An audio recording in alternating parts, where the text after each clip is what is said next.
Well, welcome to session one, everybody. Um, this session, we're going to cover incident response and managing cyber incidents. You kind of might think that this is a weird place to start when discussing cyber defense, but really, it's the part of the wheel when it comes to this is part of the wheel when it comes to cyber defense. So let's kind of delve into this a little bit. So I'm going to pull up the book here, and the book points out a six-step process for cyber defense, kind of on the wheel, and it all starts with preparation, as you can see right here. So there was a quote by a gentleman named Rory Miller in a book called Meditations on Violence, a comparison of martial arts training and real-world violence. And his quote is really good for what we're going to be doing here. Here's a rule of life. You don't get to pick what bad things happen to you. That's a truism when it comes to cyber defense and cyber attacks, cyber crime. So, in the preparation world, an incident response plan is required in nearly every business in today's climate. Any business, from the small online only to the largest multinational, can be a target for cybercrime. Another famous adage is plan for the worst, hope for the best. That's what we need to do today. Plan for the worst. But what is the worst? That's going to be different from business to business. But even with differences between organizations, there's still a few things that are similar. First, you must put the right staff in place to be able to respond to an incident. This means you need to put people who are good at working under pressure, is good at analytics, and can guide the remediation necessary to stop the attack. It's normally a cross-functional team of people who can respond when needed. Second, they need to be fully trained. And third, they need to have the tools necessary to manage the process. Preparation also includes testing and exercises. If you don't test a plan, you don't know if it'll work when you need it. You got to test the plan as close to real world circumstances as you can. So, the second step in our wheel here is detection. So, how can you detect if someone is running around in your network? It's a huge undertaking in most organizations. So, give you an example, in my company, we have approximately 50 to 100 million security events a day. 50 to 100 million a day. Having a team of analysts wading through that isn't even close to being possible. So, automation's a must. So, being able to use intrusion detection systems, or IDS, intrusion prevention systems, or IPS, security incident and event management systems, or CMs, are necessary to weed out the events that are not an issue for the organization. So by the time all of those systems do what they're supposed to do for me, we go from 50 to 100 million events down to about 15 to 20 events daily that have to be researched by our analysts. Much, much, much more manageable. And out of those 15 to 25 events, um, generally speaking, maybe one ends up to be a security event that we've got to investigate further or do something with. Once you detect something, then you move on to the next phase, which is analysis down here. Its phase is done by professionals who start to examine the logs. They'll look into the running memory of the systems that are being hit. They'll look at any other logs or systems, firewall logs, uh, logs from their routers, from their switches, from the internet routers, and trying to find a track of what will lead them to where the breach is occurring. And then they'll also hopefully try and figure out who's causing the attack, because that'll come in handy later. But at least for now, the analysis has to be, where's the breach coming from so we can plug the hole. So then we move into containment, and that's the data from the analysis team is turned over to the containment team. And it may be the same teams, but it depends on the organization. They're tasked with trying to limit the damage and plug the holes to shut off the attack. That's your first thing. Once you've detected something and you've analyzed the data and you figure out where it's coming from, the next thing you got to do is you got to close the hole. You got to stop the bleeding. Okay. Sometimes it's putting on a tourniquet, sometimes it's putting on a band-aid. It all depends on how bad the breach has been. You can't shut this off until the analysis is complete. So because you got to be able to shut down all of the ingress points or all of the egress points. You've got to be able to find exactly where these bad guys are coming in and how they're manipulating your systems to be able to get data out. Once we manage the containment, the next one is eradication and recovery. Now is the time, once we plug the hole, now we're going to go in there and we're going to figure out what do we need to do to clean up the mess. Did they leave back doors in there? Did they leave time bombs in there? We've seen stuff like that where bad guys will actually leave a time bomb in a system that will basically nuke your system 1 day, 3 days, 5 days, 10 days down the road. All of a sudden, poof, gone. So you've got to find all of those things. Whatever you need to do to get system back up and running again. And this really goes back into the planning that you have with your business continuity and emergency response plans. How do you manage backups? How do you manage your resiliency, basically, to be able to come up and running again? So after we get rid of everything, then we want to do the post-incident activity. And this is like a post-mortem. You want to go in and figure out what went right, what went wrong, and how better can you, number one, make sure it doesn't happen again, and number two, how can you detect it better, faster, be able to respond to it quicker, that type of stuff. And then you're going to adjust your plans accordingly. So then you're going to go back into preparation. So the circle continues. One feeds into the next. That's what the first chapter of your book is going to be going through. It's going to be talking about all of those pieces and getting a little more in depth into them.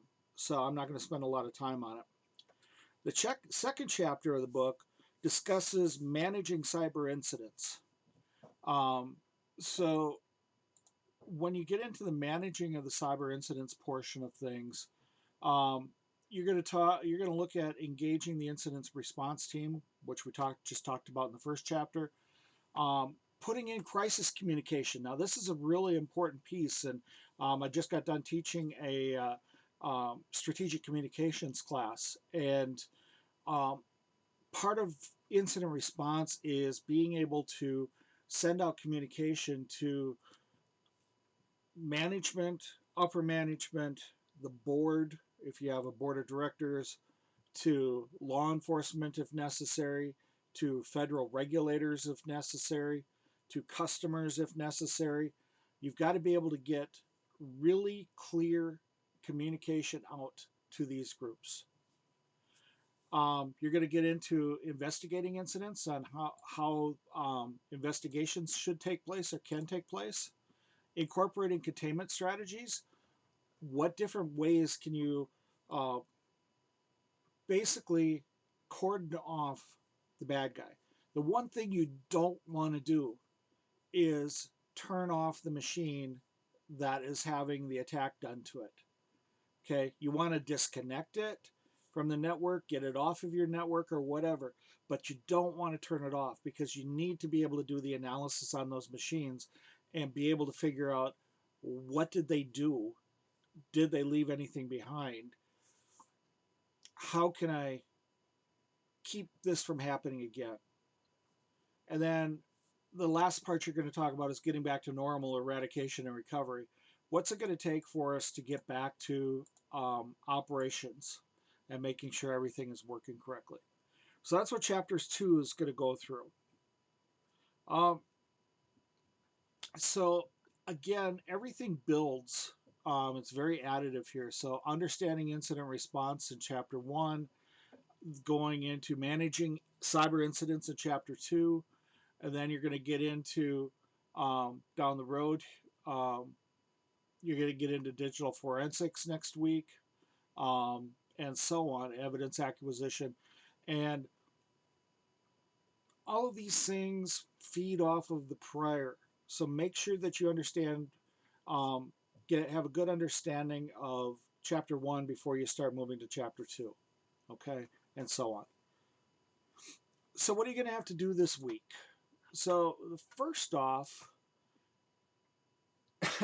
need to look at the discussion boards, and I've added one discussion board on there, and it's based off of this video here called Your Human Firewall, the Answer to the Cybersecurity Problem. It's a TEDx. I think it's only about 10 or 12 minutes long, if I remember correctly. Um, but it's a very interesting take on social engineering when it comes to cyber attacks or the potential for cyber attacks. So I want you to watch that video, and then I want you to go out to the discussion boards, and I added in, coming up here, number 4, and I want everybody to do this one. And it doesn't have to follow this format, okay? You don't have to do the 250 words. You don't have to reply to this one, whatever. But I want your thoughts about the video. Were you surprised with the results of the test that was done at the coffee house? How about the opening with your porn name? You know, that's really kind of interesting. There aren't any right or wrong answers, but I want your feedback. Doesn't have to be long. Don't worry about the 250 words and so on. I would just want your ideas of what you saw in that video, and what do you think um, it could entail for a company when you look at security and um, the ability for social and engineering attacks to potentially succeed. So I want you to look at that. Then you're going to have to do one of these three. So discussion 1, 2, or 3. Take one of the topics, and you can get a good idea of what they are. Just answer the questions as it states here, 250 words or whatever. We talked about that in the intro a little bit. This is due, your first initial replies or discussion boards for 1, 2, and 3, whichever one you choose, is due by Thursday. Your responses to your cohort members and DQ4 are due by Sunday. Okay? DQ4 doesn't have to be done until Sunday. But these first 3, whichever one you choose, has to be done by Thursday.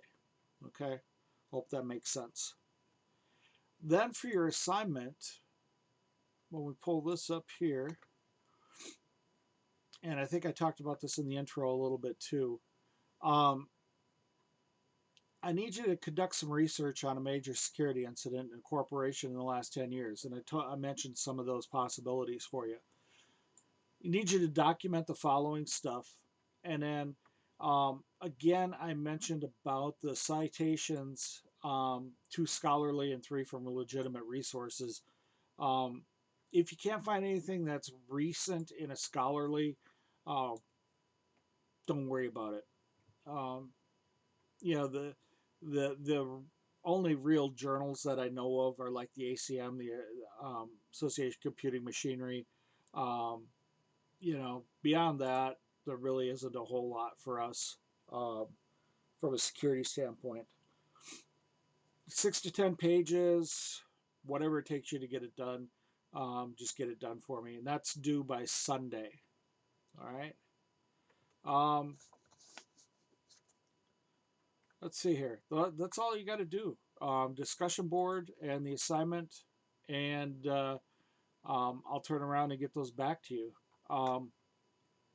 So if you have any questions or any concerns about anything, please give me a call, send me a text, send me an email, send me smoke signals, whatever you want to do, and I'll be happy to help you out. So hopefully you have a good week, and I will send out the Zoom information here probably tomorrow, which will be Sunday, and you'll have it for our Tuesdays that are available for your use if you'd like. Otherwise, have a wonderful week. I hope everything goes well for you, and we'll talk to you next week.